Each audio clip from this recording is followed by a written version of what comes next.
takkusaanu Jolof na ngeen ko déglu day yeete takkusaanu Jolof ku ko xam maam dootu ko bàyyi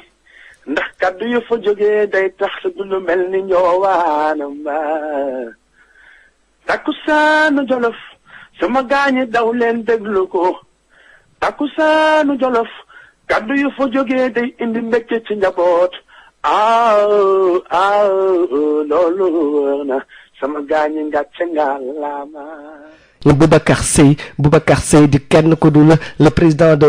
Horizon Sans Frontières. Boubacar Seye damay dem ba ci beneen studio bi ma jàkkaarloog moom waxtaan ak moom comme ça au moins ñu xam kan mooy Boubacar Seye ak lu muy yëngu ak fu mu koy yëngoo ak li nga xam ni mu le thème de l'immigration bi nga xam ni moo tax ñu indi ko fi tey ak li nga xam ni mooy gëm sa bopp nag du parti politique dañ ni mouvement la social boo xam ni mi ngi yëngu te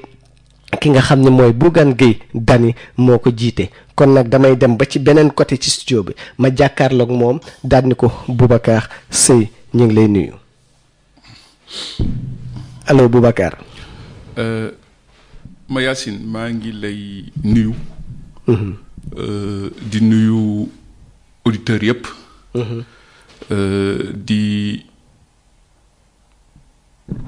di nuyu waa France yëpp. rawatina Bordeaux gi ñu nekk nii. di la remercier balaa may commencer dama lay remercier pour cette invitation. di remercier encore une fois madame Diop. sa soxna. ci accueil bi. di delluwaat aussi parce que je voudrais que ñu xam ni cette rencontre là on l'a préparée en si peu de temps dañ ko improviser. ngeen bàyyi seen lépp vraiment recevoir ma ba plateau bi mën a am tey.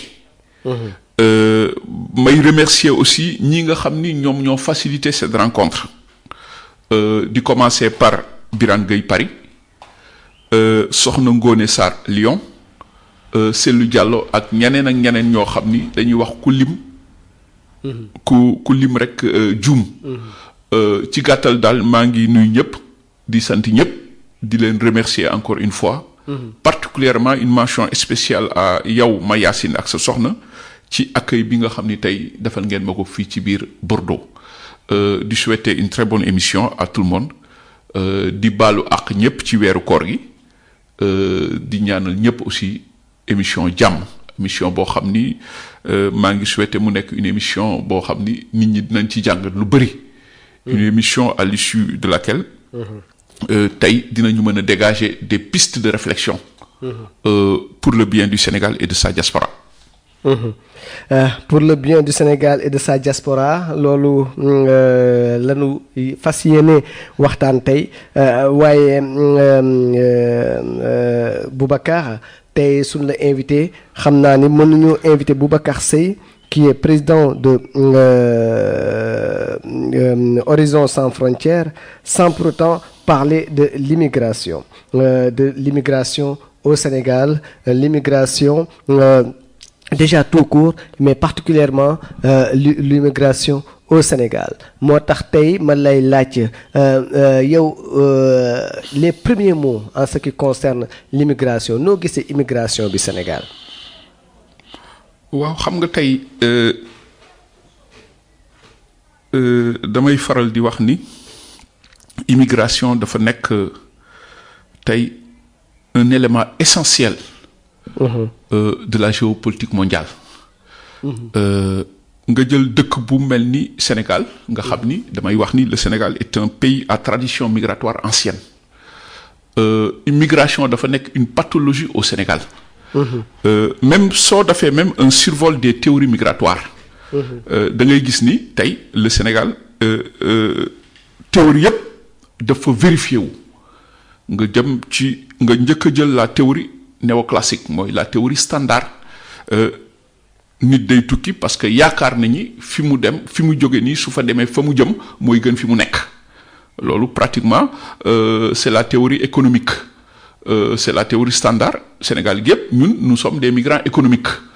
nga jël la nouvelle économie des migrations internationales la NEM migration nekkatul sax un projet individuel donc dafa nekk un projet collectif initié même dans les familles. Au plan macroéconomique sax boo xoolee un fort différentiel entre l'offre et la demande ferait du Sénégal une terre d'émigration parce que da ngay gis kuy liggéey fenn. ñu ne la France de soo fa demee salaire ba ëpp nga dem. nga jël la causalité cumulative et un des mécanismes de cette théorie moom mooy toppandoo. tey doomu diw dem na daf na lii il faut nga dem. yooyu yëpp tey la théorie des réseaux la théorie des yooyu yëpp tey dafa regroupé wu Sénégal ba nga xam ni dëkk bu mel ni Sénégal dafa yëngatu. gis nga aussi ces drames yi am. Des drames qui se répètent qui se succèdent en Méditerranée. Des drames qui endeuillent tout le continent et le Sénégal dëkk bi gën a endeuillé ci la bokk. parce que tey la migration dévoile des aspects aux conséquences dramatiques dans notre société en situation de vulnérabilité chronique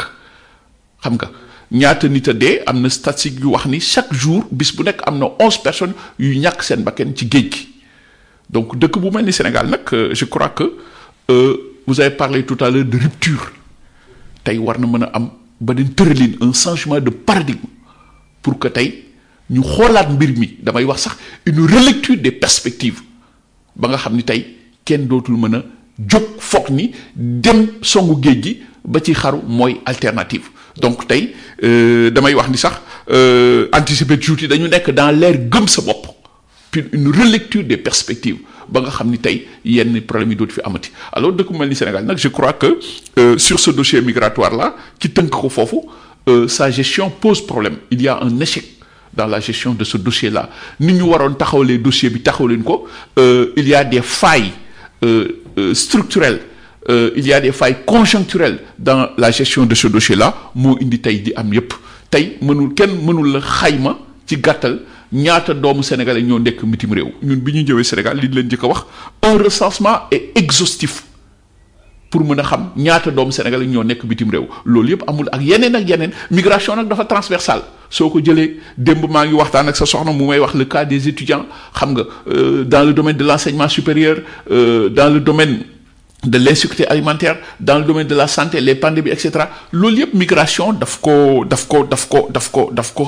tënk dafa ëmb loolu yëpp ba tax na nag je crois que il est temps que mu am rupture dans la gestion de ce dossier-là au Sénégal pour le bien du Sénégal et de sa diaspora parce que tey immigration moo yore àddina. Immigration moo yore àdduna xam nga ko te immigration tamit xam nga du fi jóge mukk depuis le début du monde immigration dafa am c'est que nit ñi li tax nit ku ñuul nekk fii wala nit ku weex nekk fële du neen tëbul rek daal di sëmp ci benn dëkk rek mais parce que nit ñi topp nañ ndox dex gi associé wu ñi di installé wu fii ñi di installé wu fii xam nga ñi ngi naan sax séeréer yi Cheikh Anta mi ngi naan séeréer yi sax Égypte lañ jóge donc immigration daf fiy yàgg depuis le début du monde yi gaa yaa ngi immigré donc am na benn waykat un anthropologue Cheikh Sow mu ne on est tous des immigrés parce que nous venons toujours de quelque part et nous venons toujours du ventre de notre mère quelque part. Absolument. Donc daf ko daan wax ci benn way mais nee na moo tax ñu ne immigration du fi jóge ba mukk mais naka la ñuy def ba nga xamee ni suñu gone yi tey nga xam ni gëm nañu immigration parce que bu njëkk dañ daan immigré ci ay bateau da nga daan jóge fii jël bateau ñëw France ci suñu moroomu bàyyi léegi boobu amuñu woon sax visa ñu toog ba nga xamee ni imposé nañ visa ñi gars yi di laaj visa di ñëw bi ne laajte visa di ñëw nga gis trafic visa commencé ci gars yi di jaay ay faux visa ñii di jël visa touriste jéem a daw suñu demee dugg ci biir dëkk bi léegi ñu toog ba nga xam ni visa yi numérisé nañ ko gars yaa ngi gën naa metti gars yi commencé jël géej gi ñii di jël oto yi donc fu nu joxee benn fu tubaab yi génnee benn cadre rek bu njëkk daan nañ fi gis ay fausse carte de séjour ay carte de séjour 10 ans yoo xam ni dafay faux yoo xam lépp gis nañ ko fi kon lépp nga gis ne fu nu defee benn à chaque moment rek dina am genre forme de délinquance boo xam ne daf ciy naître pour permettre à jeunes yi ñuy dem évadé wu ji. waaw léegi c'est comme si jeunes yi daal dañ ne suñu génnul du ñu tekki. c'est-à-dire que finalement jeunes yi dañuy dem ba perdre espoir. Absolument. ci nga xam ni moom moo jiite ki nga xam ni moom moo leen waroon jox liggéey te joxu leen liggéey parce que soo jàngee ba am sa doctorat wala ba am sa maîtrise nga war a mënoon dugg fenn te duggoo fa da nga naan foog ma wuti feneen fu ma duggi ndaxte kat xëy na ñeneen ñi dinañ ma jël léegi nag soo jàngee tamit. soo jàngee ba am sa maîtrise wala ba am sa doctorat daal ni man daal du ma dem Sénégal parce que Sénégal la fa nekk neexuma du ma fa bëgg a dugg xaaral ma immigré ji toog fa ma jànge woon donc firme d'immigration yi dafa bari te les raisons toujours est-il que manque de confiance boo xam ni am nañ ko envers nos autorités léegi naka la autorité bi mën a def pour mën a gañewaat confiance. waaw xam nga vous avez soulevé beaucoup d'aspects. exact. fi may tàmbalee mooy la nga wax sànq. immigration kenn mënu ko téye. dëgg la. gis nga tey nous les migrants nous sommes estimés à plus de 220 millions de migrants. À travers le monde. dañu wax ni ce chiffre dina augmenter chaque année de 2%. Malgré les lois. Répulsives et oppressives. yi nga xam ni tey mooy am dans certains pays d'accueil ñu nekk aussi dans un contexte mondial de mobilité croissante des populations tey ñépp ñooy tukki dañu wax ni des statistiques disent que 850 millions de personnes franchissent chaque année une frontière contexte bi la nous sommes dans un contexte mondial d'interdépendance et de globalisation tey doomu aadama dafa fort. kon war nañu xoolaat les problématiques liées à la mobilité des personnes. exact loolu nag foofu la faay bi jógee. foofu la problème bi jógee. depuis la déclaration universelle des droits de l'homme bi ñu adopté à Paris le 10 décembre 1948. oui. dañu teg l'article 13 il y a des failles dafa am des insuffisances en matière de droit international dafa am des failles dama ci waxtaan ak souvent sama xarit maître Cheikh Tidiane Dabo que je salue au passage qui est avocat au barreau de Strasbourg sur des insuffisances yi am tey ci biir textes yi et des lois parce que dañu tënk l'article 13 qui stipule le droit de sortie mais tey ci contexte bi ñu nekk article 13 boobu dafa amoon lu des c'est le droit à l'immigration qui n'existe pas et qui devrait être tey le corollaire logique du droit à l'immigration loolu moo indi tey coow lu bëri moo tax boo gisee pour ñu mën a duggaat il y a eu une précipitation ñu créer loi bi boo xoolee la déclaration a été créée su ñuy duggee toute ci histoire le 13 décembre en décembre le 10 décembre 10 décembre 48 le 14 mai mu am la création de l'État d'Israël disparu 70 ans après Jésus-Christ. oui. Parce que tout simplement en 1947 dafa amoon benn bateau bu ñu tuddee le bateau Exodus bi ngay dégg souvent Bob Marley di ko woy à bord de ce bateau il y avait plus de 4500 juifs may fàttali ni la Palestine dafa nekkoon sous protectorat anglaise les anglais bëgguñu woon benn immigration juive ci seen kii ñu bañ le bateau a été arraisonné ay Haïfa mu am foofu ay xeex ba il y a eu 3 morts avec plus de 197 blessés ni duñu dugg ñu bloqué leen ko ñi si desoon dañ leen mujj transporter ba des bateaux bus pour ñu mën leen kii loolu indi loon coow li ba nga xam ni après mu am des précipitations pour tout simplement la création de l'état d'Israël loolu moo indi faay bi l'article 13 am na mais li koy mottali moo amuloon loolu moo tax tey ñun suñu xalaat ñu ne ci contexte bi ñu nekk tey pour la paix et un développement humain durable loolu Horizon Sans Frontières wax parce que ñun Horizon Sans Frontières dañ koy tënk comme étant un lien de concorde entre les peuples pour la paix ak jàmm ci àddina bi loolu moo tax Horizon Sans Frontières ni tey contexte bi ñu nekk ñëpp dañuy tukki may rappeler aussi immigration dafa nekk un facteur de dynamisme économique dëkk yi ñoo ko soxla c'est un facteur d'équilibre social économique gisoo boo xoolee avec la crise syrienne bi am en 2016 cette crise migratoire là Allemagne dafa ubbi woon ay buntam parce que le solde migratoire dafa tuuti woon en Allemagne le solde migratoire avant la crise économique avec cette crise syrienne le solde migratoire inférieur na à 4 pour 1000 en Allemagne et le solde naturel négatif donc dëkk yooyu dañu soxla migrant mais comme tey li am ni yëpp tey ci àddina bi on gère mal cette crise là parce que tout simplement immigration dafay peser ci balance économique dëkk yi ba nga xam ni tey dafa am dëkk yoo xam ni pratiquement je prends la France qui a un statut un peu particulier. La France n'a pas besoin de migrants parce que une terre d'immigration depuis la deuxième moitié du 19e siècle. Gisoo ça se lit même dans la composition économique, dans la composition, comment on appelle, dans la composition actuelle de la population française. Dañu wax ni ñeenti français yi ñoo jël kenn ki seen maam gan la. Da nga koy gis sax soo egsee ci dëkk bi da nga koy gis fu nekk. La France n'est pas comme l'Espagne, n'est pas comme l'Italie, n'est pas comme l'Allemagne. moo tax dëkk yooyu tey dañu créer des amalgames dañu créer beaucoup de confusion dans la gestion de ces dossiers là alors nga xam ni dëkk bu mel ni Sénégal nag pour dellusiwaat tey la migration dafay poser tey ci àddina bi des problématiques de paix de sécurité d'intégrité et de dignité humaine ñaata nit tey ñoo dee ci géej gi ñaata nit ñooy dee dans le désert ñaata nit ñooy dee dans l'enclave de Ceuta et de Melilla ñaata nit ñooy dee pour rejoindre les côtes espagnoles à travers le Niger dugg Mauritanie dem yooyu yëpp tey dafay poser yeneen problématique yoo xam ni dëkk bu mel ni Sénégal ma wax ko ni tey ay doomam ci ñi ëpp ci ñi dee ci la nekk parce que théorie yëpp dafa bëri wu Sénégal je crois que dëkk bu mel ni Sénégal war na teg yeneen matuwaay dëkk bu mel ni Sénégal war na xool d'autres perspectives parce que tey wax nga ko la jeunesse se tue en Méditerranée du fait de l'absence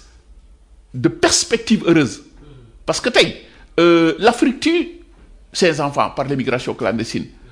l'Afrique aujourd'hui est devenue ce monstre bi rey ay doomam du fait de l'absence d'initiative stratégique alors que loolu mënoon naa bañ a nag vu tey continent bi li fi nekk ci richesse am na ku ma ni continent bi ñun dañu mel ni màgget bu toog ci jama di tàllal loxo di ñaan donc tey yooyu yëpp tey waroon na tax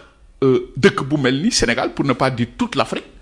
xoolaat ay matuwaayam teg d'autres initiatives stratégiques pour mën a canaliser doomam yi nga xam ni tey ñooy dee ci géej gi ñooy dee dans le désert de l'absence d'initiative et de perspectives heureuses parce que doomu aadama tey xale yi suñu demee ba nga xam ni tey ñu ngi dee ci géej gi quand la jeunesse se tue en Méditerranée il y a danger parce que ñi nga xam ni tey ñoo war a yore réew mi ëllëg suñu demee ba nga xam ni ils risquent leur vie en Méditerranée il y a véritablement danger et c'est là que effectivement nous interpellons l'État du Sénégal parce que moom moo mën a jël yenn initiative yi pour mu xoolaat teg de véritables politiques de jeunesse politique d'emploi ne serait-ce que kenn mënu ko téye pour réduire les risques à des proportions tolérables. Pour réduire les risques à des proportions tolérables c'est l'objectif idéal mais aujourd'hui gis nañ aussi que face à cette immigration non seulement booy suñuy dem léegi cherché nañ benn côté boo xam ne duñu tàggoo mais immigré yi seen bopp seen dund ils se sentent pas protégés aussi par l'État souvent parce que gis nañ ni par exemple des fois ku ci nelaw fii da ngay am problème pour ñu rapatrier la wala léeg-léeg kuñ ci rey dans des conditions yoo xam ne c'est un peu difficile on ne voit pas vraiment la présence su ma nee présence c'est que s'il y a que le consul pour faire tout un travail le consul il a des pouvoirs limités mun na def àdduna ak lu ci biir mun na di def am na yoo xam ne mën na ko di def am na yoo xam ni mënu ko di def am na yoo xam ni mën na cee taxawu sénégalais yi am na foo xam ne mënu faa taxawu sénégalais yi mais si toutefois que te consul bi il ne répond qu'à des directives quelque part donc sénégalais yi en dehors de la présence d'un consul ne voient pas le soutien véritable de l'État. Ouais. Quelque part parce que des fois da ngay gis koo xam ni boobu nañ ko dans des conditions yoo xam ne day metti parce que man damay joxe benn exemple bu amoon fii à Bordeaux dafa amoon ay chinois yoo xam ni dañ leen agressé ñu ngi leen agressé fii en centre-ville à la sortie d'une benn soirée ñu agressé leen ba ñu nekk dans le coma am ku ci nekk dans le coma ak yooyu mais xam nga Bordeaux léegi dafa créer benn c'est le domaine du vin xam nga soo fi ñëwee sax am na benn monument bu benn kii bu rëy benn place bu rëy boo xam ni c'est dédié au vin voilà et puis il y a une seen fac bi léegi dafa am voilà dañuy jàngale tout ce qui est viticole tout ce qui est vinologie quoi donc chinois yi puisque c'est une nouvelle chinois daf ci bëgg investir parce que soo bëggee gisee terres yi fii yu ci bëri léegi ñoom ñoo koy jënd donc ils amènent envoient beaucoup de chinois ici à Bordeaux ñuy jàng xam nga léegi nag mu amoon ñu ci agressé ils étaient au nombre de 5 mais jamono jooju Alain Juppé moo doon premier ministre non astafurlah ministre des affaires étrangères sur Sarkozy mais dañ ko interpellé ñoom dañ ko interpellé di laaj nag demande d'explication ci instant bi ba mujj gi moom dafa def sortie daal ni toute la lumière sera faite. Absolument. Pour te dire kooku reyuñu ko parce que dañ xamuñu woon ndax dina dem du dee parce que nekkoon na dans le coma mais agression boobu puisque dañ ne xalaatoon ni c'est une agression d'origine raciste chinois yi dañu jóg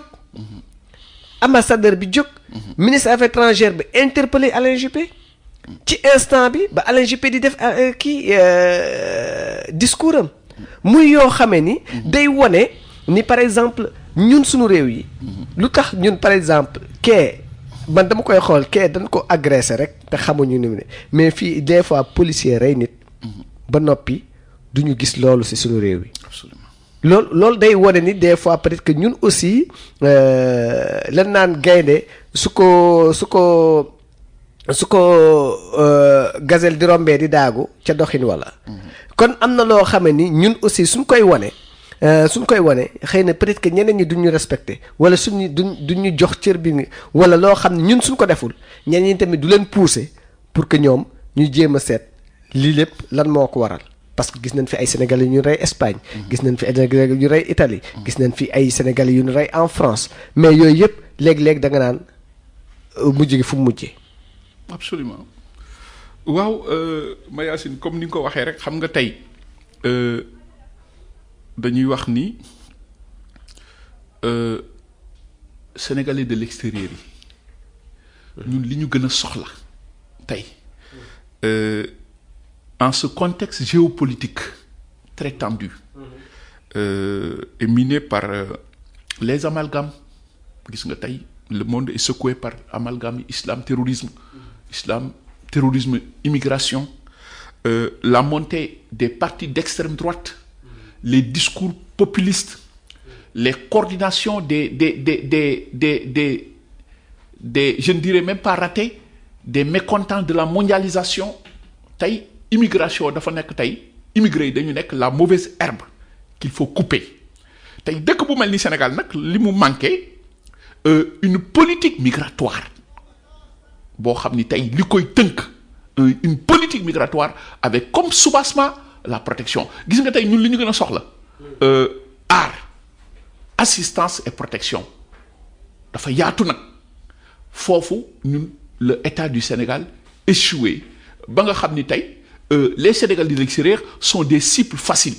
ñaata nit la ñu reyagum ñaata nit la ñu rey ces dossiers-là mujjul fenn ba léegi on n'a jamais vu dafay rafet dafay neex yi su amee qu'on sente suñu état suñu wet ne serait-ce que pour protester vous l'avez dit tout à l'heure les Chinois protestent la France proteste je te donne le cas de Serge Atlaoui qui est un Français condamné en Indonésie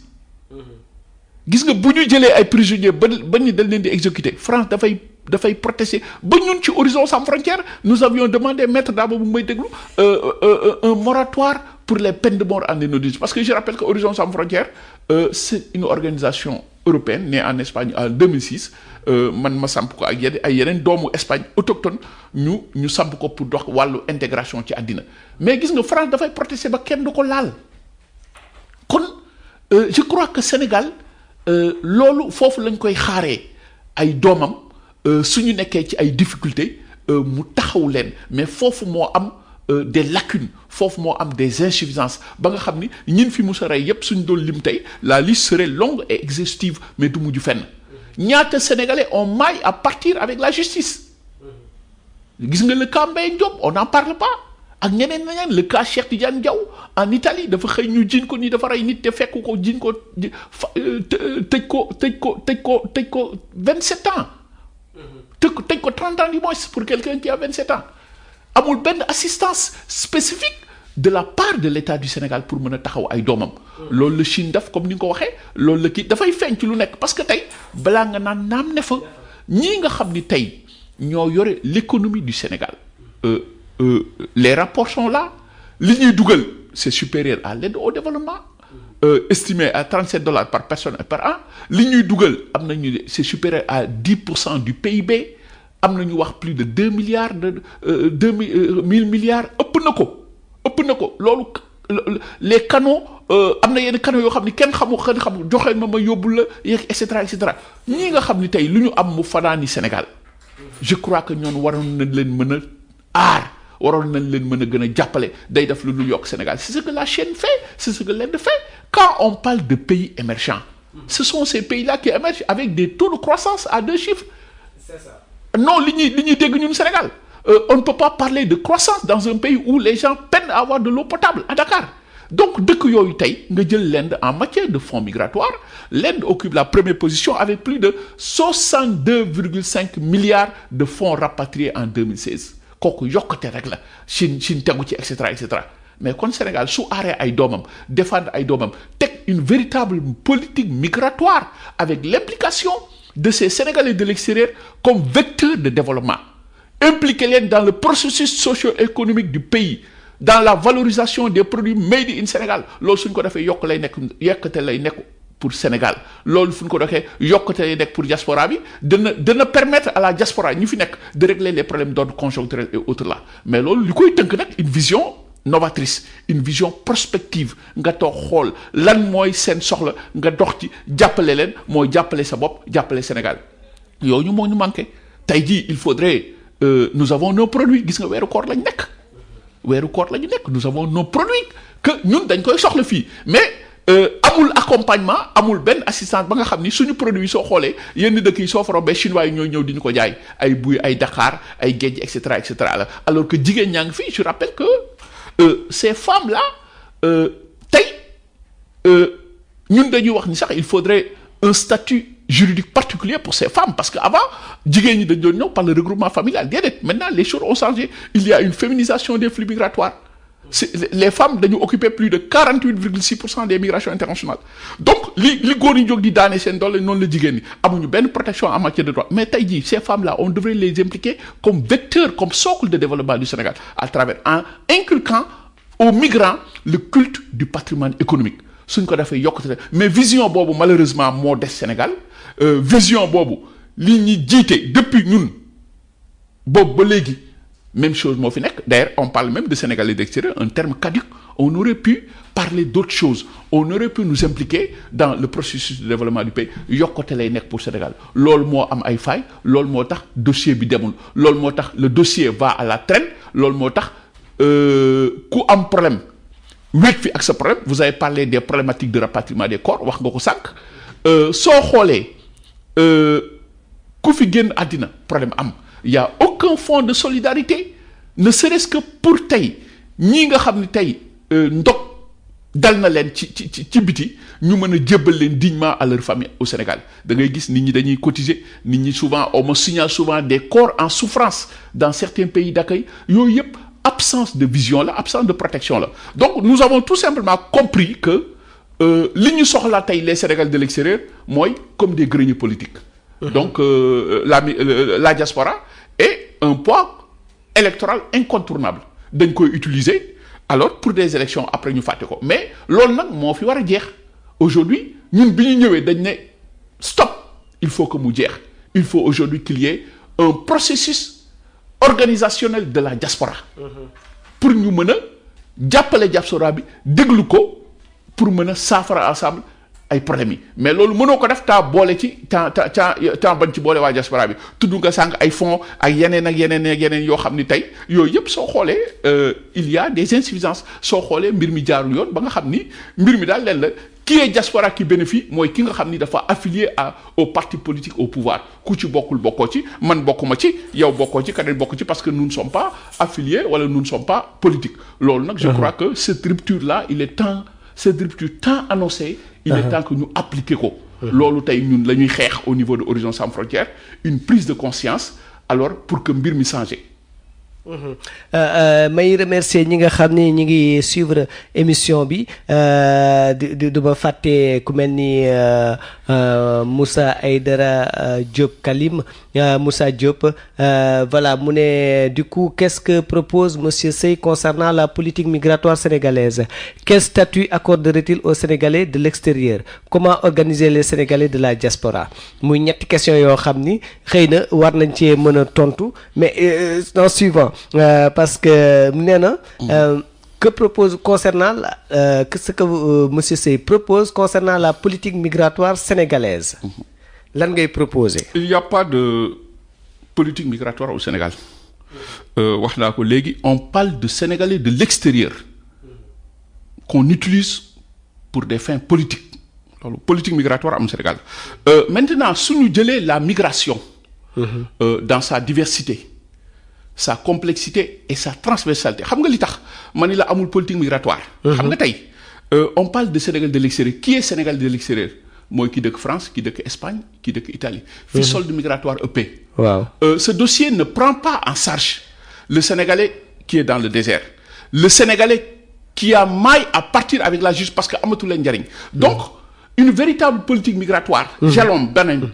le premier jalon à poser mooy un recensement d'abord il faut que ñu xayma ñaata doomu sénégalais ñoo nekk bitim réew il faut que ñu xayma ñaata doomu sénégalais ñoom la caabi féete ginnaaw pour mën leen apporter une assistance spécifique dont ils ont besoin il faut ñu xayma ñaata doomu sénégalais ñoo nekk ci désert bi entre Ceuta et Melilla ñoo nekk di franchir pour mën a jéggi foog ni loolu moom mooy les jalons d'une véritable politique migratoire premier jalon bi politique migratoire nag j'ai parlé tout à l'heure de la diversité de ce dossier là dafa laal l'enseignement supérieur gis nga les flux estudiantins en 2000 étaient estimés par l'UNESCO à 1,8 ce chiffre augmente de 7% chaque année ñaata doomu sénégalais ñoo génn di jàng bitim réew qu'est-ce qu'il faut faire pour ces gens-là pour que suñu mën a jeexalee ñu dem ñibbisi ñaata doomu sénégalais ñoo pare toog boo duggee fii la France regorge de potentialité ay doomu sénégalais yoo xam ni tey waroon nañoo mën a servir Sénégal mais kenn du ci d'accord ñibbi parce que ku ci ñibbi boo demee torox boo demee tumuranke ñun suñu propre dëkk dañ fay tumuranke loolu beneen stratégie la nga jël dans le domaine des pandémies ça moi je parle de migration internationale man je ne parle pas de Sénégalais de l'extérieur qui est un terme caduc je parle de migration internationale qui charrie aujourd'hui toutes ces problématiques là ñaata doomu sénégalais tey nga jël dans le domaine de la santé dans le domaine des pandémies nga jël même dans le domaine de l'insécurité c'est la raison pour laquelle Horizon Sans Frontières met en perspective le triptyque immigration paix et sécurité mais ci yooyu yëpp nag dans une démarche stratégique la ñuy définir les axes et orientations d'une véritable politique migratoire buy am comme soubassement la protection et l'implication des Sénégalais de l'extérieur loolu dafay nekk un grand dossier où dans une démarche inclusive ñu toog diagnostiquer les véritables problèmes et sur chaque problème maintenant résoudre ko teg des stratégies de gestion et de prévention de ces problèmes-là loolu mooy suñu proposition tënk nañ ko mais dafa nekk lu yaatu domaine bi dafa yaatu liñ ci mën a wax dafa yaatu mais li ma mën a wax daal moom mooy tey boo ko mëgee tënk tey mënoo vous ne pouvez pas parler de migration de politique migratoire sans pour autant xam xayma ñaata sénégalais ñoom la caabi féeti ginnaaw ñaata sénégalais ñoom nekk bitim réew pour mën leen apporter tey une véritable parce que tey une véritable politique migratoire ñaari point rek moo ko yore aar protection ak assistance loolu moo manqué l'assistance du point de vue structurel il y a l'échec des politiques d'intégration structurelle et aar bi moom mooy tey tey ñàkk a taxaw bi nga xam ni tey moo dal doomu sénégalais yi ci wàll yëpp nag. Donc moi je parle de art ci wàll yëpp. Assistance aussi ci wàll yëpp. Donc politique gu Sénégal une véritable politique migratoire ci ñaar yooyu lañ ko mën a tënk bu nekk nag dafa am ay volets. Vu la transversalité du dossier. d'accord léegi seetlu ngeen ko man dama dem sax jóge ci studio bi ñëw fii parce que li muy wax dafa am solo et que war nañ ci jéem a jàng lu bare Boubacar Seye di président Horizon Sans Frontières kon ma leen di wax rek ni yéen a ngi ci Takkusaanu Jolof 91.3 de la bande FM téléphone bi di 05 56 74 76 85 05 56 74 76 85 mooy ñi nekk France bëgg ñoo jot wala nga dem ci WhatsApp bi nga def 033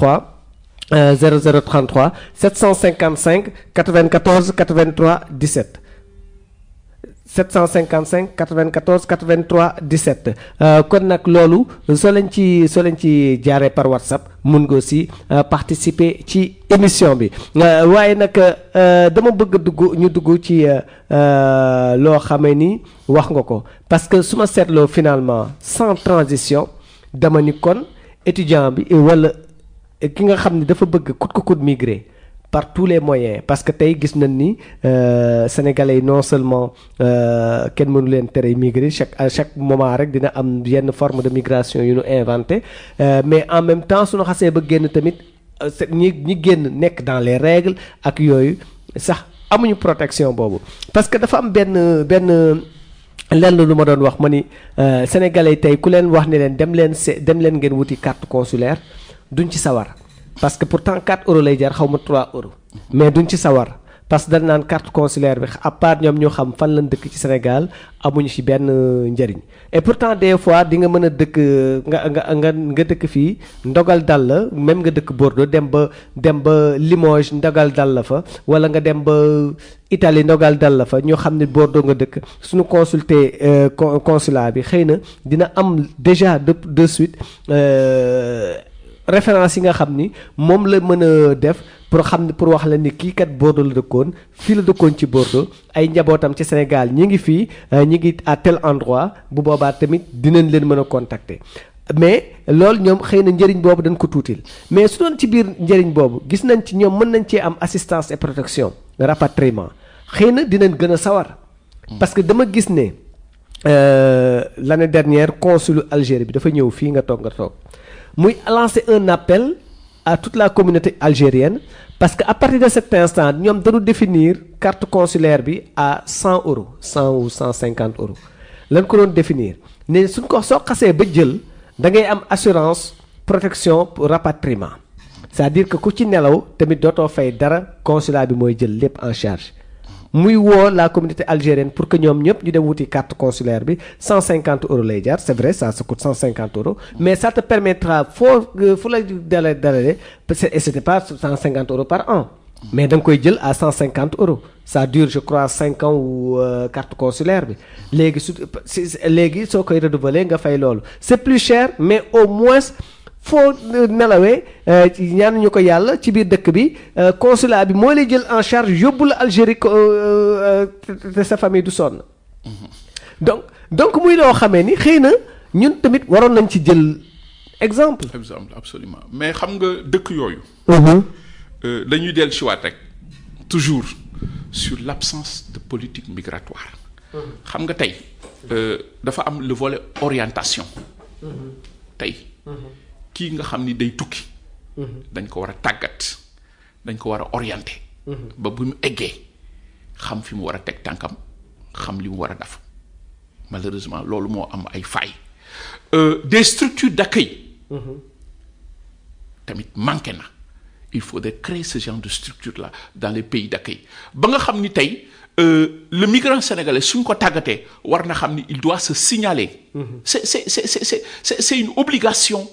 lu koy protéger lu koy aar la boom ba mu xam ni moom mu dem signaler wu au niveau du consulat moom yokkate la pour moom parce que fu mu mënti nekk dañ koy localiser problème bu mu mënti am dinañ ko mën a assister yooyu yëpp moo am des failles parce que affaire bi dafa teguwul ci raay ni ñu ko war a tegee ni ñu ko war a poser moom moo tegu xam nga fondement bi moo baaxul ba léegi te tey nag dama ciy dellusiwaat parce que tey migration moo yore àddina. exactement waaw gis nga tey les inégalités sociales la pauvreté galopante loolu ça fait que tey actuellement dëkk bu mel ni Sénégal kenn mënu fa toog. tous les moyens sont bons gis nga l'Europe qui s'érige en forteresse. avec ses barricades. politiques juridiques et physiques. mais gis nga tey kenn mënul téye immigration pour dool ci li nga wax mais gis nga quand on ferme la porte les gens vont passer par la fenêtre. gis nga loolu moo indi tey li am ni yëpp ñëpp dañuy màbb. bu ñëpp màbbee nag mu ngi mel ni ndox bu màbbee rek kenn mënatu ko téye loolu moo mën a l'Europe a beau s'ériger en forteresse mais du tax tey il faut régler les problèmes essentiels pour mën a canaliser les gens pour mën a offrir d'autres perspectives à la jeunesse ba nga xam ni tey problème yi du ñàkk mais dina wàññeeku ñun je crois que loolu mooy suñu xeex au niveau de Horizon Sans Frontières une relecture des perspectives pour que yii yëpp wàññeeku mais état nag dafa am lu mu ci tuddee sa mission régalienne. am na loo xam ni. ñun kenn ci ñun mënul substituer wu à l'état du Sénégal parce que état dafa am ses devoirs régaliens envers ses citoyens. exactement loolu nag état moo war a jël. changer tëralin. teg beneen doxalin pour mën a aar doomam yi nga xam ne ñoo nekk bitim réew. vous avez parlé de l'Algérie. Algérie da koy def. le Maroc est un exemple man damay wax ni le Maroc aujourd'hui est un campus d'excellence en matière d'immigration. parce que dama ci man les autorités marocaines dama am ak ñoom ay relations d'amitié. ba nga xam ne souvent dañ may invité ñuy waxtaan loo xam ne lépp luy jëmee seeni doom kanam. ak biir Afrique. kon je crois que le Sénégal aujourd'hui je rappelle vu sa position géostratégique parce que je rappelle que l'Afrique est une terre de mobilité. Il y a plus de xam nga dañuy wax Europe rek mais c'est vrai le solde migratoire est en Europe. Ouais. mais tey damay rappeler ni l'Afrique est une terre de mobilité avec plus de 19 millions de migrants et plus de pratiquement 11 millions de réfugiés. L'Afrique est minée par des crises. Le continent est miné par des crises qui sont dues à un enchevêtrement de facteurs endogènes et exogènes qui n'échappent pas aux tensions géopolitiques et géoéconomiques mondiales. Tey 42% des migrations intra-africaines sont dirigées par l'Afrique de l'Ouest et le Sénégal attire de par sa stabilité. dëkk bu mel ni Sénégal loolu rek waroon na mën a tax ñu changer tëralin. teggi fële Sénégal de l'extérieur pour wax migration internationale damay wax la migration internationale qui charrie des problématiques de paix, de sécurité, d'intégrité et dignité humaine. Tout à l'heure, cette introduction brosse nga fi toute une économie souterraine. Parce que tey. informel en plus. Voilà. Je rappelle que cette économie souterraine a généré en 2016 plus de 10 milliards d'euros. À qui profite ça? Et une économie souterraine qui charrie le trafic de drogue, le trafic d'êtres humains. Gis nga li xewoon Libye. Le trafic d'organes duñ ci wax. damay profiter répéter waat ko ci sa plateau bii. La violence faite aux femmes ak yeneen ak yeneen. yooyu yëpp tey waroon na tax Sénégal léegi lan ngay dégg Sénégal des agressions à main armée. lan ngay dégg Sénégal des problèmes liés à l'insécurité. lan ngay dégg Sénégal dans le domaine de l'insécurité alimentaire may dellu si ay des produits qui circulent et sans contrôle tey nga dégg on a saisi des cuisses yoo xam ni baaxul ginnaaw suba mais bu baaxul yooyu yëpp nag dafa laal dossier bi. moo tax ma ni le dossier bi. ñun dañu wax ni képp ku jëlaat réew mi. na xoolaat dossier bi. ba nga xam ni dina ko teggi dina ko jëlee ci biir ministère des Affaires étrangères pour teg un ministère autonome ou bien une agence autonome qui sera chargée de régulariser les problèmes de la migration ñun loolu mooy suñu proposition pour répondre am na ku ma wax sànq la première proposition pour une politique migratoire. teg un ministère plein et autonome. qui va prendre la migration ci aspect yi mu am yépp tey. pour mën a demale parce que migration soo ko organiser rek moo yore dëkk moo yore àddina. et tey li tax Sénégal war a mën a farlu. teg yeneen initiative stratégique. parce que wax naa ko sànq. contexte bi ñu nekk la. gis nga l'arrivée de Donald Trump. dañu wax ni c'est l'arrivée des contre-valeurs à la Maison Blanche. Et le monde va subir des mutations géopolitiques. très denses. gis nga ce qui se passe tey ci yenn dëkk yi. gis nga li xew bërki démb. ci bande de Gaza bi. gis nga la montée de l'extrême droite. gis nga tey toute l'Europe se replie sur elle-même. Donc nous avons peur des espaces de repli identitaire. Parce que dafay indi des conflits. boo xoolee àddina bi yëpp tey. le monde est miné par des conflits et le facteur le plus crisogène. est le facteur religieux parce que identitaire. c'est ça ouais. yëpp tey dafa war nekk l'objet d'un débat de fond. ci àddina bi. il est vrai que la solution ne peut pas être globale locale. La solution elle est intégrée mais dëkk bu mel ni Sénégal dafa war a peser de par li am Sénégal yëpp da war a peser sur la diplomatie internationale. pour que tey ñu mën a xoolaat. pour mën a changer mbir mi donc dañuy dellusiwaat ci politique migratoire moo manqué au Sénégal une vision beaucoup plus prospective. pour mën a teg loo xam ne tey day aar doomu sénégalais yi et mën leen assister pour ñu mën a Sénégal mën a jëm kanam. dëgg la y a des messages de remerciement Cheikh Sidia Diop moom ma nga ba Paris Moussa Aïdara Diop Kalim Moussa Diop moom nee na moom sax il fait une thèse de doctorat sur l'impact l'usage des TIC voilà sur voilà dans la participation citoyenne des diasporas sénégalaises de France dans l'espace public sénégalais. Voilà muy loo xamee ni mi ngi ciy liggéey actuellement l'usage voilà des technologies de l'information de la communication. may profito di encore une fois. di remercier ak di nuyu sama xarit yi nga xam ne yëpp xamante ne ñu nekk fi j'ai pas eu le temps de les contacter tudd nga sànq Cheikh Tidiane. Assane Gueye maître Cheikh Tidiane Dabo ak ñeneen ñoo xam mi ngi suivre aussi voilà Seydina Seck voilà ñoom ñëpp maa ngi leen di nuyu. alors vraiment c'est des gens ñoo xam ne dama leen sax fekk ci milieu bi. alors ñun ñëpp dans la diaspora di xeex aussi pour le bien du Sénégal. et c'est des gens que je remercie. Abdoulaye Diallo voilà bu ne bonjour directeur bon courage et merci pour le bon travail. Fatou Diop aussi mu naan Boubacar bienvenue à Bordeaux merci pour ce que vous faites. Voilà donc il y a pas mal de messages yoo xam ni ñu ngi ci nit ñaa ngi ci liggéey. Boubacar Seye un homme toujours au service des immigrés Aminata Diop voilà bu wax loolu donc Tabarata bu Sow moom mi ngi fàttaliku ne rek elle est à l'écoute mook Fatima Zahra Gueye ma di leen wax rek daal di leen nag donc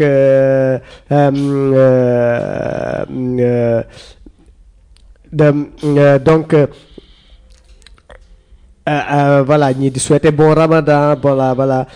Birane Gueye voilà salam alaikum chers frères mes vœux pour votre travail et vos débats sur la diaspora. Donc message yi bëri na Ismaïla Basek moom mi ngi ziar ñëpp ci koor gi di baleen balu ak Ismaïla mun nga woote tamit si tu veux participer donc de toute façon la maison elle est à toi donc ñu ngi leen di gërëm mais dinañ wax nag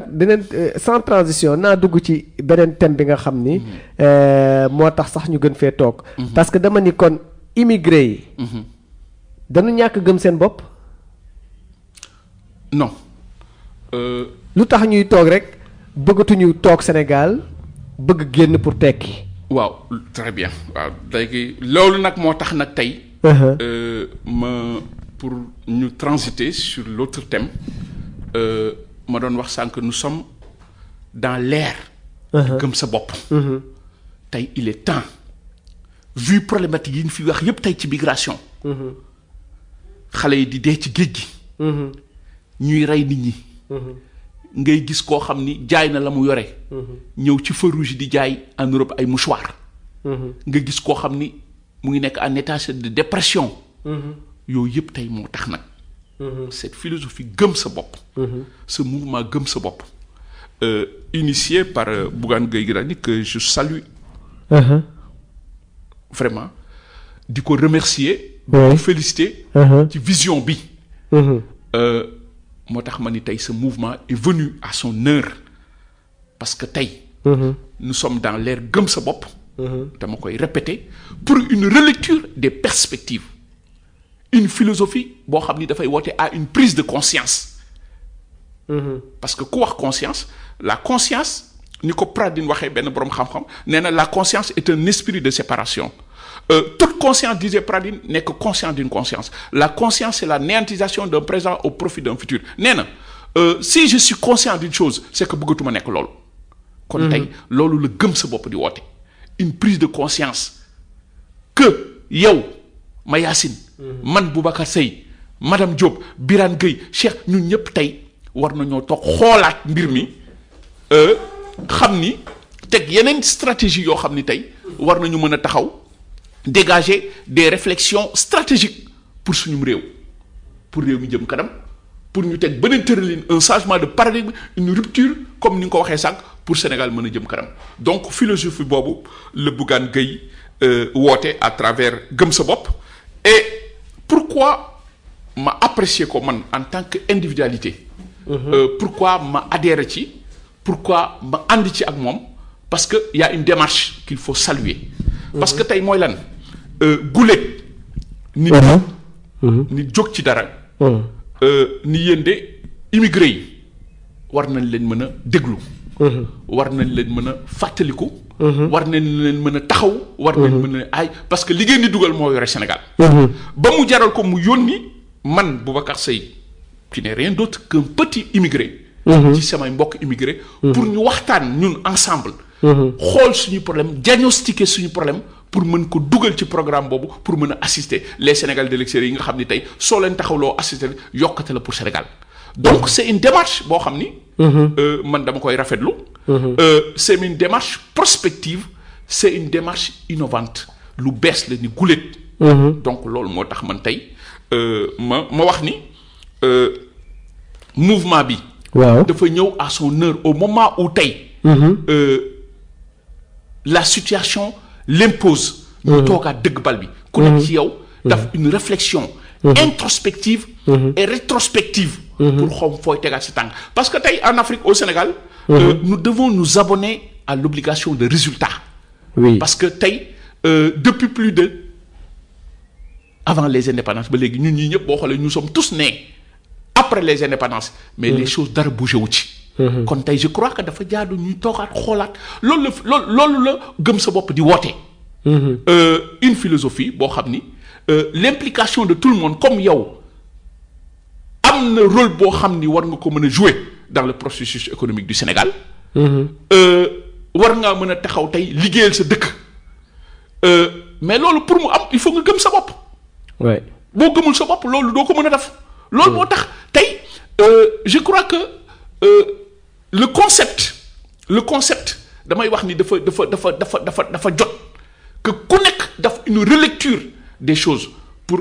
xoolaat sa bopp pour tey ñu mën a xool yan initiative la ñu mën a teg pour notre cher pays le Sénégal yan initiative la ñu mën a teg pour la diaspora loolu moo waral tey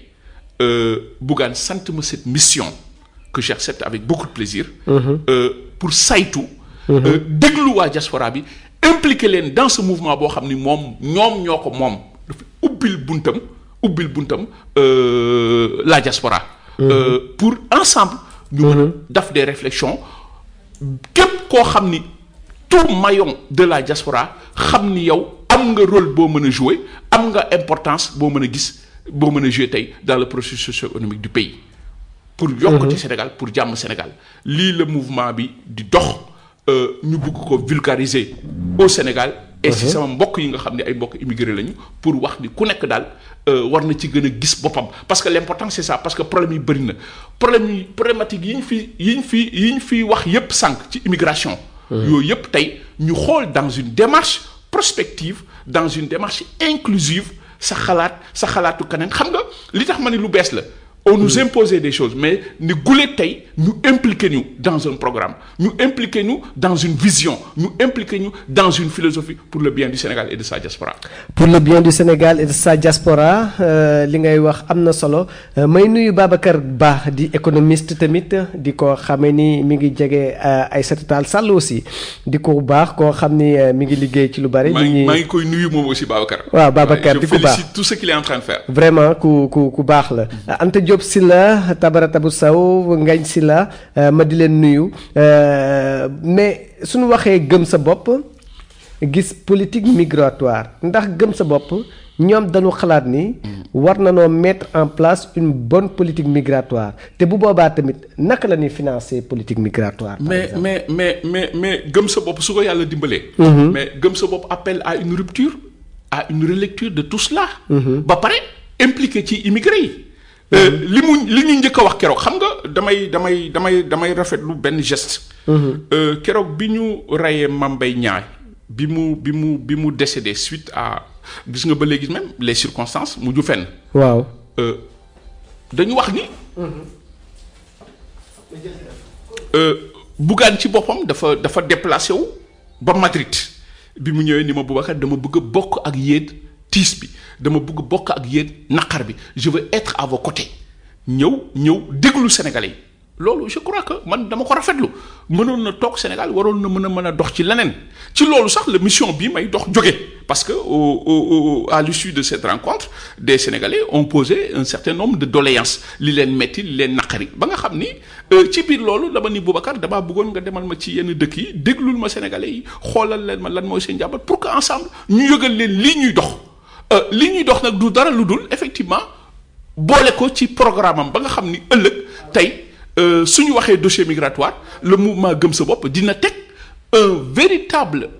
comment on appelle une véritable politique migratoire dugal ko dans ce dossier une véritable politique migratoire boo xam ni tey li muy gën a sukkandiku li ñu koy gën a tënkee mooy la protection et l'assistance des Sénégalais de l'extérieur.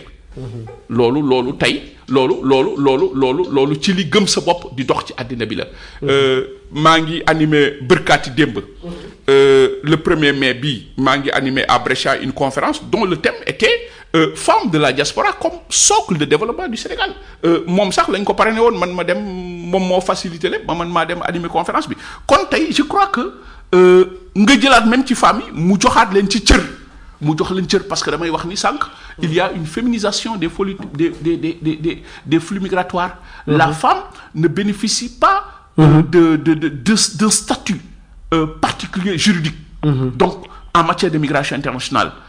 Donc tey il nous faudrait une protection beaucoup plus universelle. Pour faire de la femme un vecteur de développement yooyu yëpp je crois que ay bàyyi xel la boo xam ni Gëm Sa Bopp. mu ngi koy def par rapport aux problématiques de la migration pour ëmb ko dans son programme social qui n'est rien d'autre que un programme social pour un développement humain durable parce que doomu aadama moo ko tax a jóg. D'accord dinañ ci ñëwaat sax léegi dama bëggoon rek rapidement ñu jël ki ci ligne bi allo. allo oui salaamaaleykum. maaleykum salaam. ñu ngi lay ziar bu baax man la Ismaïla. jërëjëf Ismaïla Seck si nga naara. na nga def ziar bu baax ci weeru koor bi di leen baal àq te di leen baal àq. yàlla nañu yàlla boole baal. amiin ñu ngi ziar tamit sa gan goog noonu di Babacar Seye. ñu ngi teewlu waxtaan bi di ko rafetlu bu baax a baax a baax. jërëjëf. ndax moom am na solo lool di ko doore nag fi nga tàmbalee sa émission bi ci rupture monnaie. ci jafe-jafe yi nga xamante ni étudiants yi ñu ngi koy dund saa su nekk. te Sénégal moom bés bu yàlla sàkk rek médecin après la mort lay doon. dugguleet ñu rey étudiant ci muy réclamer bourse te à chaque fois lu ni mel bu amee. ay minutes yu néew lañ ciy tey rek ñu ne bourse yi fay nañ ko. ouais. kon problème bi yaakaar naa décision bi nga xamante ni moom la gouvernement bi jël di limoger ay recteurs ak ay directeurs de cours yaakaar naa ni nga ko waxee rek ay agneaux de sacrifice lañ mais problème bi nekkul foofu ñoom ci seen bopp xam nañ problème bi fi mu nekk. te war nañu dimbali étudiants yi war nañu dépasser tey jii problème mu fu ñuy demander ay bourse daanaka sax du ay bourse ñi ci ëpp ay demi bourse la ñu am ay 18000 francs la. Ouais. Chaque jour ñuy dugal xaalis ci ay futilité foo xamante ne nii mën na régler problème boobu noonu ci loo xamante ni du àgg sax ci benn journée. beneen problème bi tamit mooy fi nga xamante ni foofu la Babacar Seye di waxee noonu ak le mouvement Gëm Sa Bopp bëggoon naa ci intervenir tuuti parce que mouvement la boo xamante ni tamit wax dëgg yàlla gis nañu doxalinam ci biir réew mi gis nañu bu baax a baax proposition yi nga xamante ni mu ngi koy def. te dama koy faral di wax des fois ma ne ñoom amuñu idéologie philosophie la ñu am. beneen gis-gis bu yees la ñuy indi ci doxalin ci wàllum politique. mu nekk philosophie boo xamante ni man au fond neex na ma lool ci ni ñu koy tënkee. waaye ci forme bi tamit gis naa ci ay mbir yoo xamante ne ni dafay méngoo rek ak li nga xamante ni moom ci Sénégal tey ci wàllum politique daanaka benn la. soo xoolee tey jii nii président Bougane Gueye. lépp loo xam ne ni am na ci Sénégal ci ay tiis wala ci ay bànneex dinañ ko fa gis. mais day comme ni ko politiciens yi di defee rek man jàngat boobu laa ci am. gis nañu bi nga xamante ni faat nañ étudiant boobu noonu Fallou Sène. gis nañ ko ci ay waajuram gis nañ bi nga xamante ni faat nañ ay immigré fii ci Europe gis nañ ko fa. waaye lépp rek dafay nekk ay réaction day nekk loo xam ne dafay xaar ba mbir mi am comme ni ko politiciens yi di defee rek mu ñëw. est-ce que tey jii ni moom posture bi nga xamante ni am na ko ak philosophie bi nga xamante ni mu ngi koy woote warul woon di gën di fës ci ay prévention di gën di ñaax nit ñi ci yenn mbir yi avant ñu egsi waaye tamit di bañ a def loo xamante ni dinañ ko mën a méngale ak récupération politique loolu bëggoon naa ci intervenir interpeller ki nga xamante ni moo di Babacar Seye ndax tey jii ni seen forme de communication tey jii ni xawul jege ak li nga xamante ni moom la ñuy woowee récupération politique. Seynabou Seye ma di ko gërëm moom tamit fiyaxadeel sama tante jooju di ko ñaanal dimanche su jàmm moom tamit monsieur Seye mun ngaa tontu Ismaïla Seck ci laaj boobu. waaw Ismaïla maa ngi lay sant di la gërëm. jërëjëf ci intervention bi. Voilà maintenant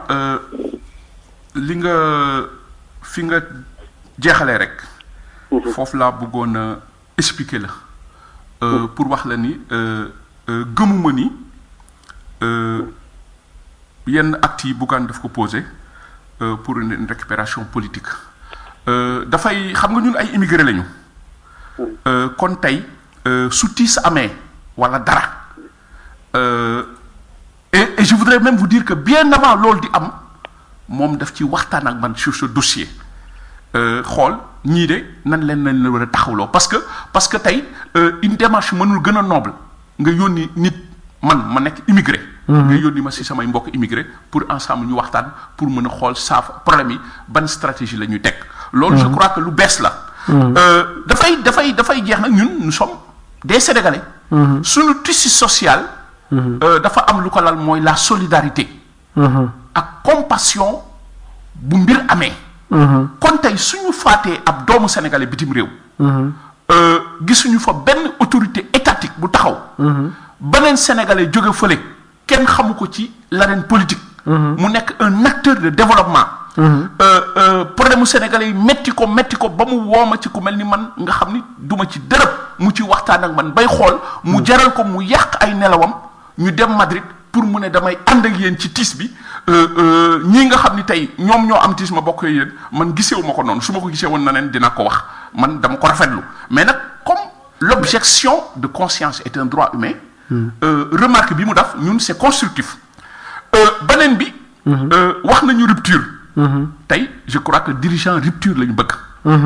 lépp loo fi mënti wax parce que nit matul. mu ngi déglu émission bi parce que balaa may ñëw léegi maa ko ni maa ngi en direct ci émission bi. lépp loo fi mënti wax rek dañuy jàpp ni ñun. dañu ci jàppale. parce que ñoo bokk mbir mi. bien sûr parce que mbir mi. yow dañoo bëgg nga gis sa bopp ci gëm sa bopp ba nga xam ni da ngay indi des réflexions. dégager des pistes de réflexion ba nga xam ni li fi amoon dootu fi ñu fa amati ñun loolu la ñu bëgg parce que boo xoolee gisoo ko ak ay politiciens. enfin ceux qui font de la politique politicienne au Sénégal. yeneen nit nga ko gisanteel ñu taxaw di woo Sénégalais yi pour ni tey de war nañu def une prise de conscience comme ni nga ko waxee une philosophie pour ku nekk xool sa bopp gëm ni yow war ngaa mën a liggéeyal sa dëkk. te soo gëmul sa bopp doo mën a boom sa bopp ba mën a liggéeyal sa dëkk kon nag lépp loo fi mënti wax rek man dama koy jàpp comme quelque chose de constructif. boo xam ne ñun daf ñuy mën a dimbali. te xam naa dina ci bàyyi xel mais gisuma démarche boobu ci moom. loolu moo tax ma tontoo la nii mais lépp loo wax rek dañuy déglu on prend note ba nga xam ni ëllëg du ñu mën a def noonu parce que effectivement l'optique c'est de ne pas faire li fi amoon. l'optique mooy mën a teg tànk ñeneen fi ñu tegoon tànk l'optique mooy tey wax nit ñi lu nit ñi mën a gidi ñu gis ci ñun tëralin ak doxalin boo xam ne bokkul ak li ñu fi gisoon je crois que foofu nga faxe te dama ci ànd ak yow. jërëjëf di la fàttali ñun moom nekkuñu nit ñoo xamante ni xëj na dinañ naan militer ci ay parti politique wala ñuy am benn couleur ci wàllum politique dañuy jottali rek ay mbir yoo xamante dañu koy dégg ci mbedd mi di dégg askan bi ñu di ko wax xëj na tamit bëggoon naa la interpeller ci beneen affaire gis nañu tamit ni président Bougane dinañ intervenir ci affaire yu bëri lu ci demee ni bu ñuy xaar président de la République mu war a def discours à la nation dinañ gis moom mu def discours lu ci demee ni 31 décembre wala 4 avril yoo ci mel noonu dañ ko gis muy def discours à la nation moom ci boppam est-ce que tamit duñu dem bay jaawale légitimité ak li nga xamante ni moom mooy légalité ndax moom am na tey ji légitimité moom ni mu koy waxee saa su ne ni askan bi lay waxal est-ce que am na légitimité waxal askan bi est-ce que am na tey jii ni position bu ko may moom mu yëkkati kàddu ni askan bi yëpp lay waxal. waaw xam nga bon peut-être man am na ay questions yoo xam ni. il serait bon moom mu tontu ko. waaw je crois que l'occasion dina ñëw ñu ñëw fii ci France dans une tournée am na loo xam ni moom moo la ko mën a tontul mais li ma jàpp rek mooy li ma la ci mën a wax rek moom mooy Bougane Gueye c'est un citoyen sénégalais comme tout autre citoyen sénégalais. war na mën a xalaat ni. man de par rapport au processus socio-économique du Sénégal. waaw tey war nañoo mën a xoolaat beneen tëralin entamer un autre beneen processus organisationnel dëkk bi pour mu mën a dem. war naa mën a toog aussi wax sama xalaat. war naa mën a joxe sama point de vue parce que loolu nag c'est un droit humain.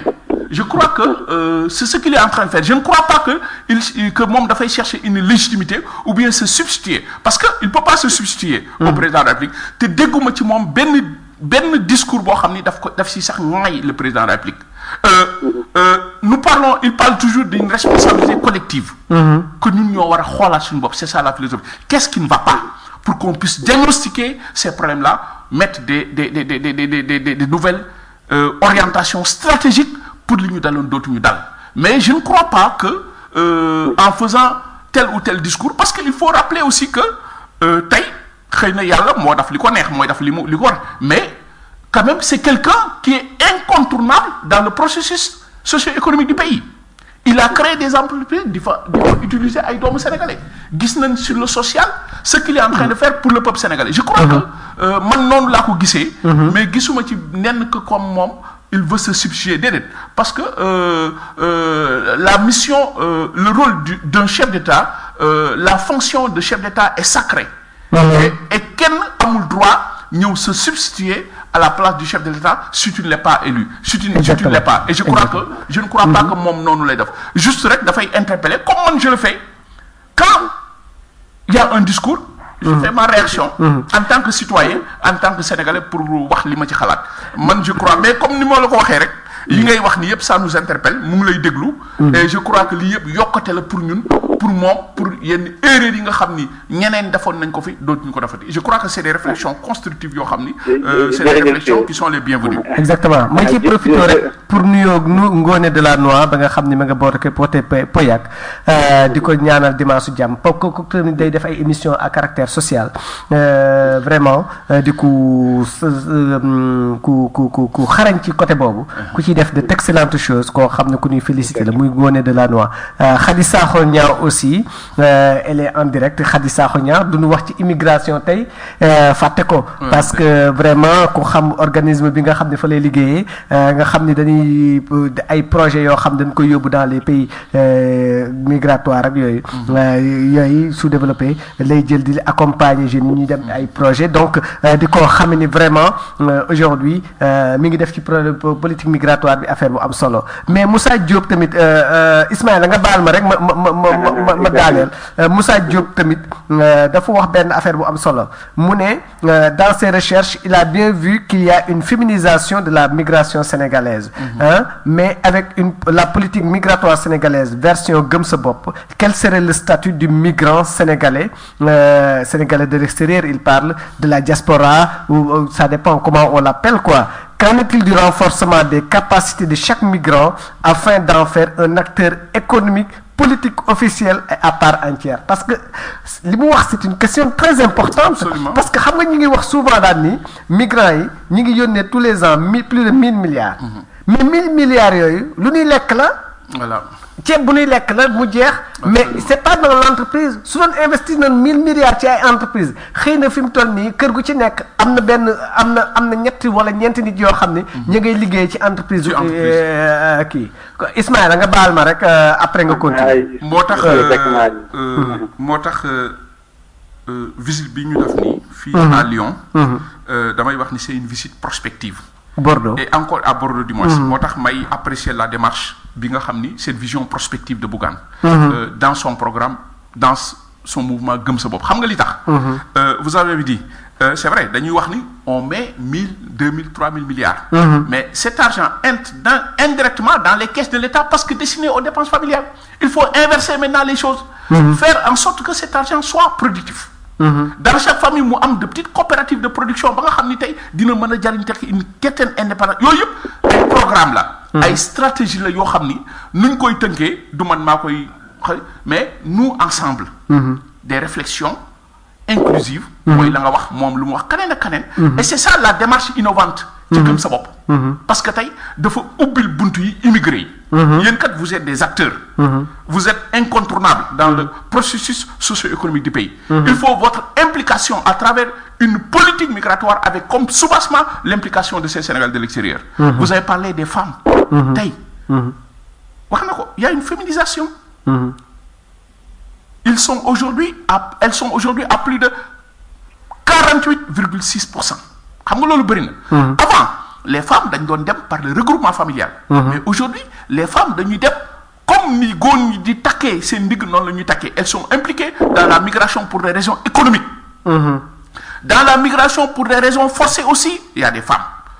et amul aucune protection en matière de droit international donc wax naa ko sànq il faudrait un statut juridique particulier de la femme il faut l'impliquer il faut la protéger il faut la défendre il faut que nga gën ko impliquer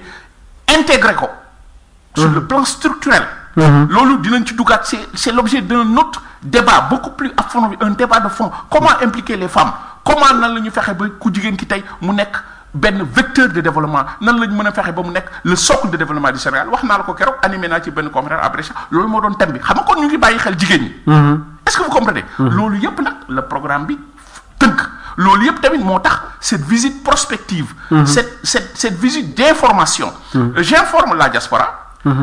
képp ku ma xam képp ku nekk ci diaspora bi ma xam de l'existence. de ce mouvement qui s'appelle sa bopp qui est une philosophie. buy woo diaspora bi. pour que ensemble. ku nekk ci ñun xam ni am nga rôle boo mën a jouer dans le processus économique du pays ku nekk ci ñun def cette réflexion pour que tey ñu mën a taxaw liggéey Sénégal mais loolu nag li koy tënk un programme boobu nag lañ leen di woo man ma ci woo man en tant que immigré ma ci woo aussi sama moroom immigré yi ñu toog dans une démarche inclusive tënk programme ba nga xam ne suñ ko tegee dañ naan lii de guléet musta am Sénégal parce que Sénégal amul politique migratoire ñàkk politique migratoire moo tax tey le dossier migratoire nekk au ministère des Affaires étrangères ñàkk politique migratoire moo indi les failles yi ñu wax lépp ñàkk politique migratoire moo tax tey le dossier va à la traîne ñàkk politique migratoire moo tax des Sénégalais ont maille à partir sans aucune aide spécifique de la part de l'État ñàkk politique migratoire moo tax lii moo tax laa moo tax loolu moo tax nag tey ñun ñu ne déedéet dafa war a doy il est temps que ñu déglu loolu la woote moom ci mouvement bi et c'est ce qui explique ma présence ici à Bordeaux et certaines villes yu nga xam ne tey dem naa fa pour informer ce n'est pas de la politique parce que man kenn xamuma ci politique. moom sax daf koy way mais en réalité sax am na ku ma ko wax barki démb dañuy wax lan mooy politique maintenant su fekkee politique sax tey. mooy nii bugg di taxaw doomu aadama yi pour un développement humain durable man mii damaa bëgg a bokk ci politiciens yi parce que politique nag dañ ko waxee Sénégal dañ koy defee ay pratiques yoo xam ni kenn bëggut sax ñu wax la politicien. mais su dee politique mooy fexe ba Sénégal jëm kanam. su dee politique mooy fexe ba doomu diaspora bi jëm kanam su dee politique mooy fexe ba Sénégal jëm kanam ñu teg un changement de paradigme teg une rupture man mii Boubacar Seye damay ñaan yàlla bokk ci politiciens yi. lii moo ñu tax a jóg lii moo tax a jóg mouvement bi wax naa ko. une philosophie, une relecture des perspectives, une implication de tout un chacun dans le processus socio-économique du pays. Ismaïla. waaw Mayacine exactement dégg nañ li nga xamante ni merci wax na ko bu baax di rafetlu tamit loolu parce que tey jii nii nag yaakaar naa ni bépp proposition boo xamante ni ñu ngi koy jël. dafa war a dem ci naka la ñuy def ba apport bi nga xamante ni Sénégalais des extérieurs yi ñu ngi koy am par rapport ak économie bu Sénégal. du nekk rek ñu jël ay milliards di ko envoyé chaque année te lépp di yemaat ci dépense quotidienne di yem ci ceeb ak diwlin ak yooyu nag comme ni nga ko waxee léegi ma yaasu waaye tamit war nañu fexe ba tey jii nii képp koo xamante ni Sénégalais de l'extérieur comme ñoom mouvement gëm sa bopp ni ñuy waxe ci wàllum entrepreneuriat économique et social ñuy fexe ba Sénégalais de l'extérieur ñu mën di investir loo xamante dina mën a créer yeneen emploi ci biir réew bi ni ki daaw dama def benn magazine sur Sénégalais de l'extérieur yi ndax dañuy def ay investissement au Sénégal am de mais ñu ci bëri safar lañ ma tontu te li nga xamante ni moom moo tax mooy amuñu ay garantie da ngay nekk fii nii à l'extérieur ngay envoyé xaalis Sénégal di ko fa investir finalement dañ lay escroquer wala du mujj fenn état bi du am benn garantie boo xamante ni mu ngi koy defal Sénégalais de l'extérieur yi xëy na ñoom peut-être ñu ngi réfléchir ci question boobu noonu pour képp koo xamante ni nekk nga à l'extérieur bëgg a investir Sénégal bu la ci ndox fekkee tamit nga am ay garantie yoo xamante ni état dina la ci mën a taxaw. feneen fi may daanele rek ma Yacine comme que waxtu bi ci des bëriwul te ñàkkul xëy na ñeneen bëgg a intervenir mooy mouvement gëm sa bopp boobu nag yaakaar naa ni tey bu ñuy wax philosophie gëm sa bopp boo xoolee trajectoire président Bougane dina ko firndeel li muy woote méngoo na ak li nga xamante ni moo nekk jëmmam. mais tamit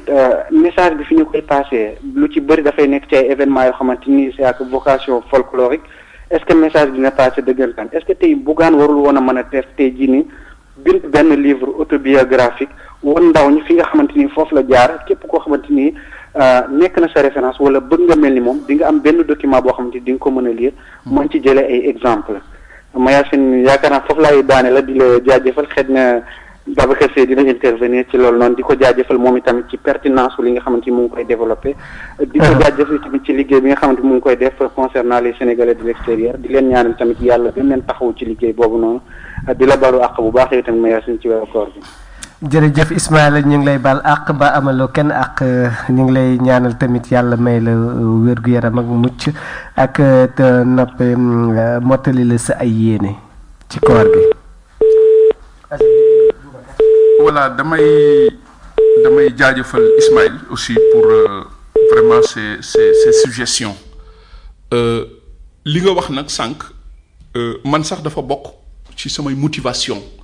dans le mouvement gëm sa bopp xam nga comme ni nga ko waxee Bougane il incarne un modèle de jeunesse parce que vu trajectoire am comme ni nga ko waxee sànq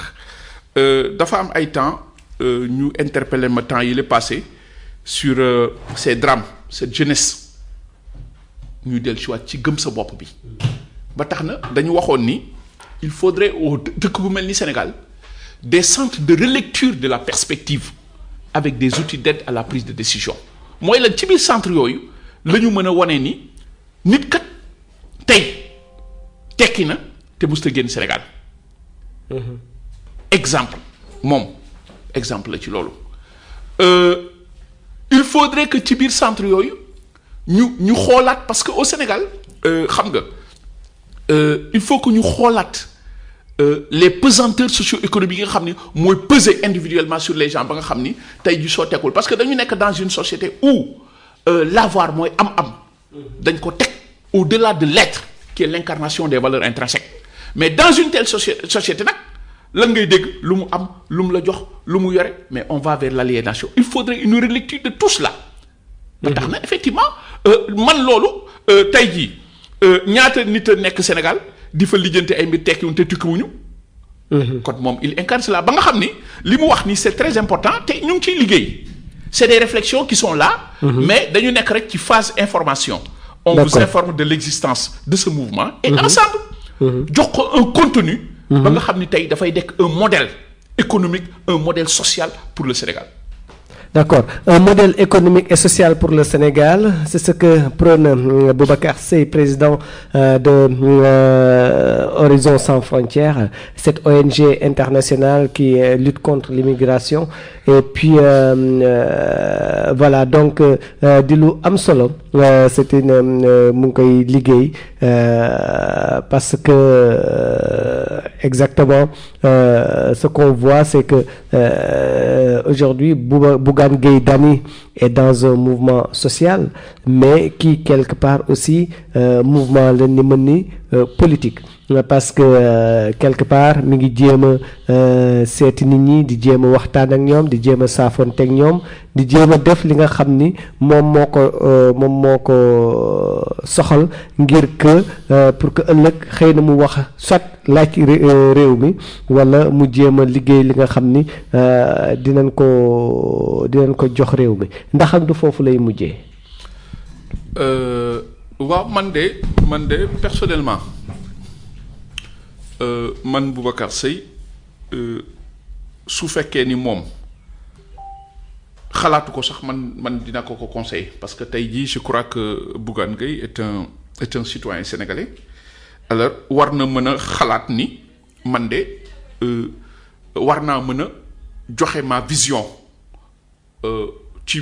naneen ak naneen lu ñu mën a doxale réew mi kooku moom je crois que tout citoyen sénégalais am nga ci droit bi alors tey jii effectivement xëy na moom dina ko wax généralement c'est une question qui revient nit ñi dañ ko koy laaj mais dafay faral di wax man li muy tontu rek laa leen wax nee na suy taw kenn du fa bere nee na aussi xaw ma nu ñu koy waxee saaxaan xaw ma ku dégg séeréer voilà donc je crois que moom noonu la koy tontoo man personnellement je soutiens cette candidature moi en tant qu'individualité Boubacar Seye parce que am naa ci droit Seye laa sant je suis un citoyen sénégalais ma gis koo xam ni kat am naa ci moom yaakaar ni tey réew mi mën na ko yore na neen mu am rupture parce que tey nit ñi sonn nañu il y a beaucoup de failles kon loolu man dama ko ci encourager mais je crois que moom le moment venu dina ko waxal boppam voilà man am naa ci yaakaar man comme ñëpp ñu ngi taxaw di déglu mu taxaw ni waaw man kat fii laa bëgg a jëm bu boobaa ñi ci mën ànd ak moom ñu ànd ceeg moom. donc man je suis toujours juste rek ci phase bi ma nekk yëgal leen en tant que maillon de la diaspora. de l'existence de ce mouvement. qui appelle tout le monde à une prise de conscience bugg impliquer ñëpp pour que tey ñu xoolaat beneen tëralin pour notre cher Sénégal. ñu xoolaat beneen tëralin pour notre cher Sénégal xanaa bis bu Bougane doon def tournée France tamit xam naa dinañ ko invité moom tamit ci Eau de Radio mu ñëw wax ñëw li nga xam ni moom la xalaat ci mouvement gëm sa bopp bi nga xam ni moom la dëgmal jamono ji waaye mouvement gëm sa bopp suñ ko waxee tey wax ci immigration daf di ñaari thèmes yoo xamee ni dafay am na benn corrélation. Absolument. gëm sa bopp parce que immigré bi tamit gëm boppam moo ko tax a mun a liggéey yenn liggéey yi fii ci France. wala ci Italie wala ci Espagne wala ci bitim réew dem fa gëm boppam a tax mu daal ne fii su ma fa demee naa tekki waaye gëm boppam a taxam moo tax aussi mu mën a di yónnee yenn xaalis yi Sénégal ba noppi te tubaab bi kat xaalis boobu tubaab bi da koy def ci boppam te pourtant kii na muy tekkee na tubaab yi di tekkee moom tamit noonu lay tekkee ci dëkkam kon am na benn corrélation mais li ma Moussa Diop wax sànq mu ne est-ce que dafa am benn ci mouvement gëm sa bopp xalaat na ni xalaat na naka lañ war a financer politique gu migratoire u Sénégal ndax xalaat nañ ko. waaw mais bien sûr mais xam nga dafa am loo xam ni tamit damay bëgg ñu koy bàyyi xel c'est pas au mouvement gëm sa bopp de financer la politique ou de la politique migratoire. bu yegg si woon xanaa ci nguur gi wala mais bien sûr voilà foofu laa bëgg a jëm mais loolu moo indi déplacement yi yëpp tey parce que tey dañuy ñëw saytu lan mooy seen problème lan mooy problème ñële ba nga xam dañ koy ëmb ci programme parce que mais gëm sa bopp mënul développer une politique migratoire tant que nekkul dans l'opérationnalité. donc loolu la ñuy ñaan ñun bu boobaa nag dina am di ngeen gis ci kàttanu yàlla ay changements pour la diaspora parce que dafa nekk loo xam ne du nit ñoo ñu koy imposer ñun ñoo koy tabaxal suñu bopp. et c'est cette démarche que gëm sa bopp est en train de faire à travers la diaspora parce que gëm sa bopp a ngi déplacé wu fu nekk mu ngi France mu ngi Italie mu ngi Espagne mu ngi Sénégal mu ngi Mozambique yooyu yëpp pour bëgg fa doon waxtaan ak doomu Sénégalais yi xool nan ensemble nan la ñuy mën a du programme boo xam ni kii moo koy tënk wala que ñun ñëpp suñu yëfu bopp la pour le bien du Sénégal je crois que ci phase boobu foofu la ñu bëgg a toll foofu la ñu bëgg a jëm mais ci kaw mais loolu aussi gëm sa bopp ne peut pas se substituer à l'État du Sénégal qui dans sa politique migratoire dans sa mission régalienne doit définir une politique migratoire pour sa diaspora loolu su ko deful foofu moo indi fay loolu moo tax ñun ñëpp ñu tumuranke ñun ñëpp ñun tey soo xoolee il faut qu'on ait le courage de le dire le dossier ne marche pas ñun ñëpp tumuranke qui pilote ce dossier là kan lañ ci impliqué loolu mooy problème bi mais voilà tey une démarche nouvelle nit ku teg mouvement am ni voilà man kat dama ci bëgg a waxtaan ak yéen dama bëgg ngeen gis ci seen bopp mais ça c'est la démarche salutaire de gëm sa bopp moo tax man ma engagé wu de façon patriotique et citoyenne parce que moi en tant qu'individualité en tant que élément de la diaspora en tant que immigré man ma dugg ci sama bopp képp ku ma ci xam tamit ma waxtaan ci ak yow pour que ensemble du je ne cherche nag à convaincre personne kenn mënul dugal nit ci dara mais yëgal leen ci li ñuy dox pour ñu xam ne ñun ñoo ko bokk ku ci gis sa bopp ñu àndandoo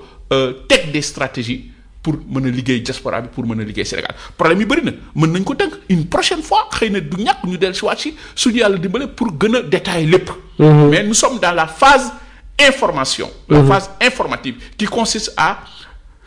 yëgale lii moo fi nekk di woo ñëpp képp ku déglu ban réflexion nga ci xam ban xalaat nga ci am dégager des pistes de réflexion pour un programme spécifique migratoire boo xam ne ci gëm sa bopp lay nekk. pour le bien du Sénégal et de sa d'accord léegi kon suñu jàppee bu baax Boubacar kon fi mu toll nii yaa ngi ci phase information bi yaa ngi jëm ci yenn dëkk yi. waaw. yan dëkk nga defagum fi mu toll nii. bi ñu jógee Madrid. laa wër pratiquement j'ai parcouru pratiquement mën naa wax ni toute l'Espagne. yéeg Madrid. Sevilla. Malaga. Barcelone. Fuengirola dëkk yëpp ma dem fa ba nga xam ni nous avons créé une dynamique là-bas boo xoolee dëkk bu ñu dem sax pour ñu renforcer dynamique bi dañu continuer nous créons un support médiatique un groupe médiatique qui plus tard va se transformer en antenne pour mën a gën a dox mbir mi nous avons un groupe gëm sa bopp Espagne après je suis allé en Italie dem naa fa ñaari yoon bi ma fa mujjee keroog dama fa doon animer conférence pour les femmes là aussi nous avons fait beaucoup de villes tey jii tamit France ñu ngi France depuis boobu maa ngi Paris di jaabante bërki keroog maa ngi woon week-end bee passé maa ngi woon Angers ak Lyon tey maa ngi Lyon bu subaa damay xëy insha allah dem beneen ville di yëgal ñëpp daal mu nekk de bouche à oreille ay tey aussi dama la ciy féliciter parce que tey dañu defal une mention spéciale parce que rajo bu toll nii ma lay féliciter aussi moi je suis très fier de voir que dans une radio de Bordeaux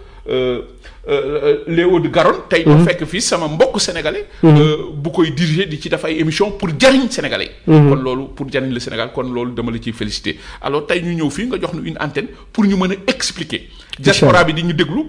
Bordeaux di ñu déglu France di ñu déglu Sénégal di ñu déglu moi je crois qu'on ne pouvait pas trouver mieux et j'en profite aussi pour vous remercier vraiment chaleureusement